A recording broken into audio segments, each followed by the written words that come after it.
கேளுங்க. அவர் ஒரு விளக்கம் கொடுத்துருக்காங்களே இன்னைக்கு. ஆமாம், அதை பற்றி பேசியிருந்தீங்க. அவர் கொடுத்த ஸ்டேட்மெண்ட் எல்லாம் முழுக்க முழுக்க ஃபால்ஸ் ஸ்டேட்மெண்ட்.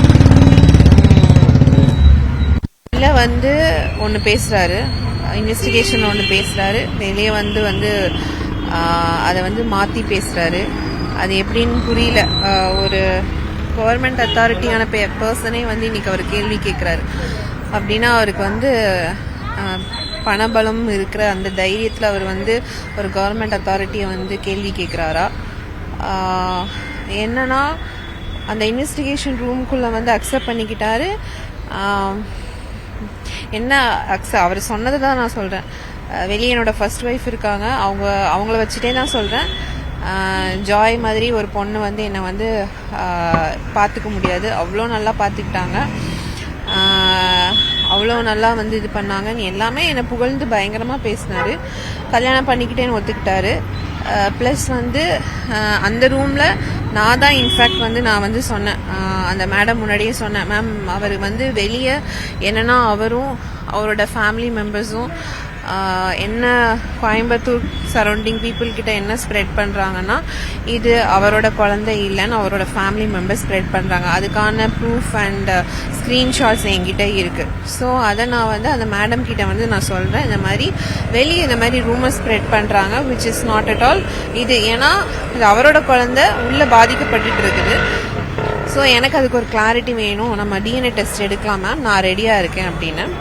நான் இன்ஃபேக்ட் 4 வாட்டி அவரை வந்து வற்புறுத்தினேன், இல்லை எனக்கு வேணும் டிஎன்ஏ டெஸ்ட், ஏன்னா இந்த மாதிரி வெளியே பேசுறதுக்கு எனக்கு ஒரு முற்றுப்புள்ளி வேணும் அப்படிங்கிறப்போ அவர் தான் சொன்னார், இல்லை டிஎன்ஏ டெஸ்ட் வேண்டாம், நான் எடுக்க தயாராக இல்லை, இது என்னோட குழந்தை, நான் ஒத்துக்கிறேங்கிறது அந்த மேடம் முன்னாடி இது பண்ணார்.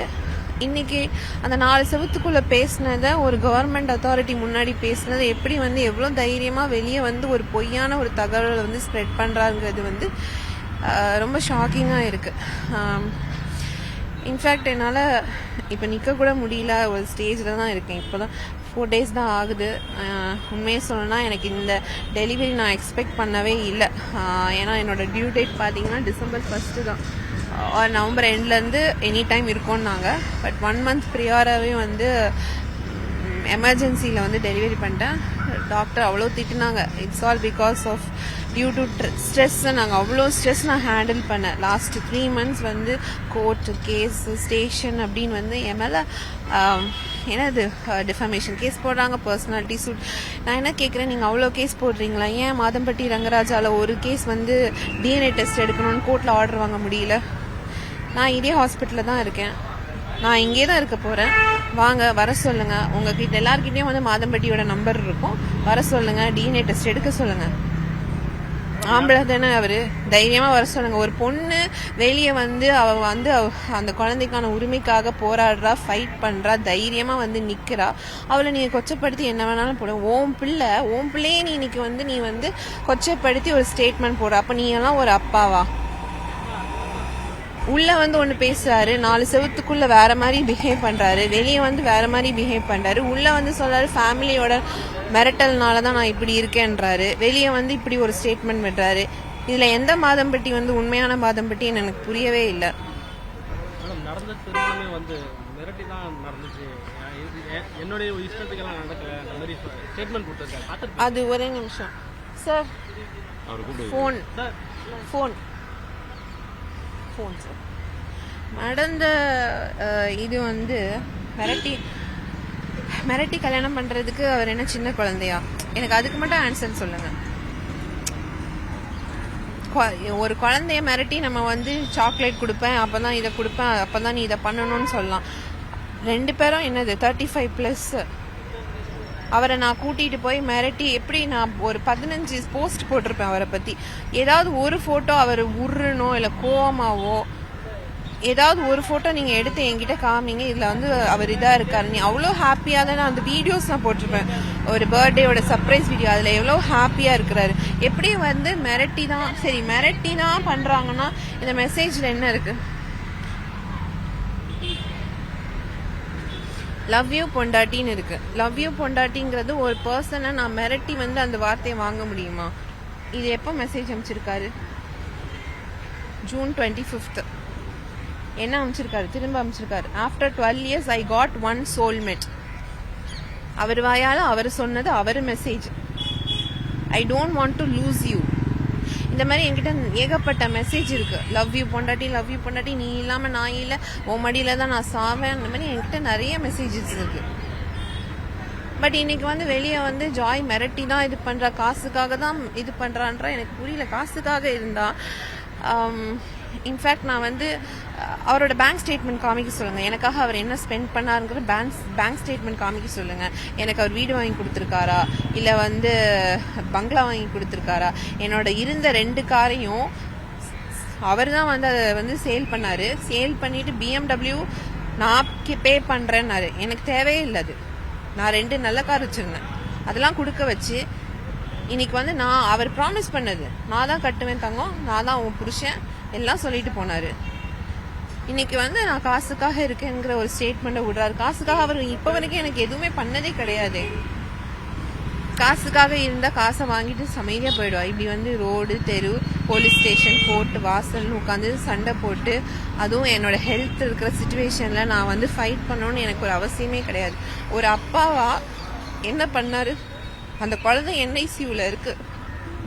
என்னால ஒரு நாளைக்கு அதை 10 minutes தான் பார்க்கவே முடியுது. ஆனா ஒரு அப்பா இன்னைக்கு அந்த குழந்தையை கொச்சப்படுத்தி ஒரு ஸ்டேட்மெண்ட், அதா நீ எல்லாம் இப்போ ஒரு அப்பாவா? அந்த குழந்தையோட சாபம் உன்னையும் உன் குடும்பத்தையும் சும்மா விடுமா?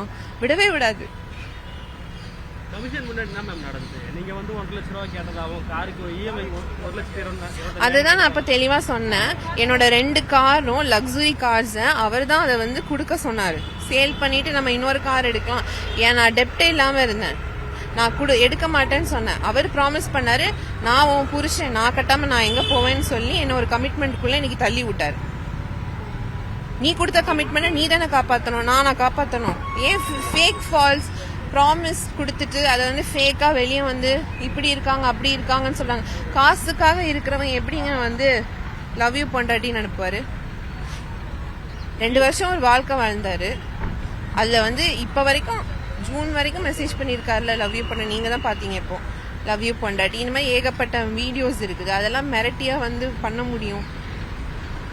DNA டெஸ்ட்க்கு மறுக்கறாரா madam? அவர் என்ன சொல்றாரு? DNA டெஸ்ட் கன்ஃபார்ம் ஆயிடுச்சுனா அந்த வாழ்நாள் முழுக்க எனக்கு வந்து சார் நான் இங்கே தான் இருக்க போறேன், அப்போல தான் இருக்கிறேன். வர சொல்லுங்க சார், நான் ரெடியா இருக்கேன். நான் வந்து ஸ்டார்டிங்ல இருந்து சொல்றது, நான் ரெடியா இருக்கிறேன். அவர் கோர்ட்ல வந்து டிஃபமேஷன் கேஸ் போடுறாரு, பர்சனாலிட்டி சூட் போடுறாரு. நான் என்ன சொல்றேன், கோர்ட்ல அவர் ஆர்டர் வாங்க சொல்லுங்க, DNA டெஸ்ட்டுக்கு ஆர்டர் வாங்க சொல்லுங்க.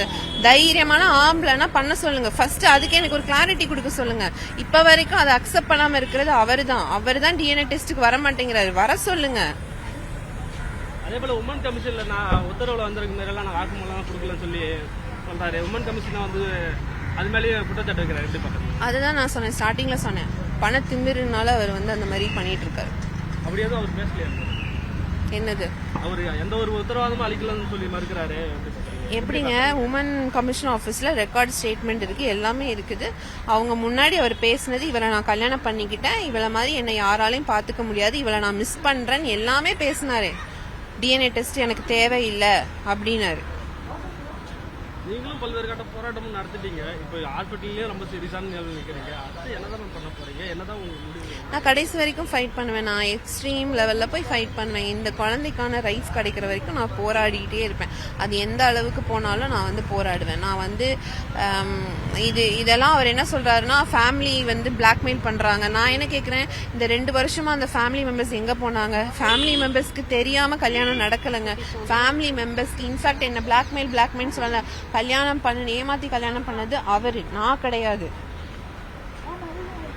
அவரு தான் வந்து அவங்க வீட்டுல எல்லார்கிட்டையும் சொல்லி கல்யாணம் பண்ணிட்டேன், கல்யாணம் பண்ண போறேன்னு எல்லாமே சொல்லி அவரு தான் வந்து இது பண்ணாரு. இன்னைக்கு அந்த ஃபேமிலி மெம்பர்ஸ் எங்க போனாங்க? 2 வருஷமா எல்லாமே தெரியுமே, ஒன்னா வாழ்ந்தோம், ஒரே வீட்டுல ஒன்னா இருக்கிறோம், நான் தான் அவரை பாத்துக்கிறேன், எல்லாமே தெரியும். அப்ப அந்த ஃபேமிலி மெம்பர்ஸ் இன்னைக்கு ஏன் அவரை மிரட்டணும்னு தான் கேக்குறேன். இப்போ உள்ள ஒரு ஸ்டேட்மெண்ட் சொல்றாருல, ஃபேமிலி மெம்பர்ஸ் மிரட்டுறாங்க, ஃபேமிலி மெம்பர்ஸ் இதை பண்றாங்க, என்ன இதை பண்ண விட மாட்டேங்கிறாங்க, அதை பண்ண விட மாட்டேங்கிறாங்க சொல்றவரு, அன்னைக்கு அந்த ஃபேமிலி மெம்பர்ஸ் எங்க போனாங்க? இந்த குழந்தையோட கண்ணீர் சும்மாவே விடாது. மாதம்பட்டி ரங்கராஜ சும்மாவே விடாது, அந்த குடும்பத்தையும் சும்மா விடாது. அது ஒரு சாபம் வந்து கண்டிப்பா வந்து அனுபவிப்பாங்க.